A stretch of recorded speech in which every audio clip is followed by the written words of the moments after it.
మరికొద్ది రోజుల్లోనే ఖరీఫ్ సీజన్ ప్రారంభం కానుండగా రైతులు సన్నద్ధమవుతున్నారు. అయితే రాష్ట్రంలోని జలాశయాలు మాత్రం అన్నదాతలను ఆందోళనకు గురిచేస్తున్నాయి. సాధారణంగా జూన్ మొదటి వారానికే నైరుతి రుతుపవనాలు రాష్ట్రవ్యాప్తంగా విస్తరించి వర్షాలు కురవడంతో ప్రాజెక్టులోకి కొత్త నీటి ప్రవాహాలు మొదలవుతుంటాయి. కానీ ఈసారి పరిస్థితి భిన్నంగా ఉంది. ఇంకా వర్షాలు ప్రారంభం కాలేదు. కృష్ణా, గోదావరి, జేసీన్లలోని ప్రధాన ప్రాజెక్టులు డెడ్ స్టోరేజ్ నిల్వలతో కొనసాగుతున్నాయి. గతేడాదితో పోలిస్తే అనేక జలాశయాలలో నీటి మట్టాలు తగ్గడం రైతన్నకు సవాల్గా మారింది.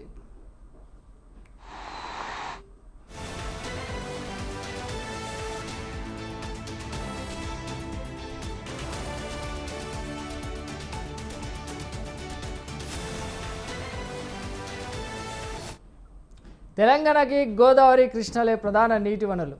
మరీ ముఖ్యంగా రాష్ట్ర సాగునీటి వ్యవస్థకు కీలకమైన కృష్ణా నదిపై ఉన్న శ్రీశైలం, నాగార్జున సాగర్ ప్రాజెక్టులో నిల్వలు ప్రస్తుతం ఆశించిన స్థాయిలో లేవు. నీటిపారుదల శాఖ తాజా గణాంకాల ప్రకారం తెలంగాణ పరిధిలోని ప్రధాన జలాశయాల మొత్తం నిల్వ 793.94 టీఎంసీలుగా ప్రస్తుతం కేవలం 283.56 టీఎంసీలు నీరు మాత్రమే అందుబాటులో ఉంది. అంటే మొత్తం సామర్థ్యంలో 35.72% మాత్రమే నిల్వలు ఉన్నాయి. ఖరీఫ్ సీజన్కు ముందు ఈ స్థాయిలో నిల్వలు ఉండడం ఆందోళనకర పరిస్థితిగా అధికారులు, నిపుణులు అభివర్ణిస్తున్నారు. శ్రీశైలం ప్రాజెక్టు పూర్తి సామర్థ్యం 215.81 టీఎంసీలు కాగా ప్రస్తుతం కేవలం 39.67 టీఎంసీలు నీరు మాత్రమే ఉంది.